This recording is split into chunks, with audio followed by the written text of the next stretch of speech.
Para iti damag ay ayam, naglepas iti maikanem a pwesto ni Pinoy Paul Volter E.G. Obiena iti Wanda Diamond League a napasamak ijay Lausanne, Switzerland. Nagawat na ti clearance a 5.81 meters iti may kadwa agandat na.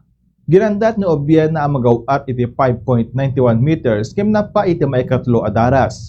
Leading ti torneo ni Mondo Duplantis ti Sweden ang nakapag-clear ti historical 6.21 meters. Nasurukan na iti 6.15 meters. May kadwamit ni Emmanuel Caralis nga adda 6.16 meter clearance na. Target ni Obiena ang makabangon ti sumarno ang laban na iti Asian Games.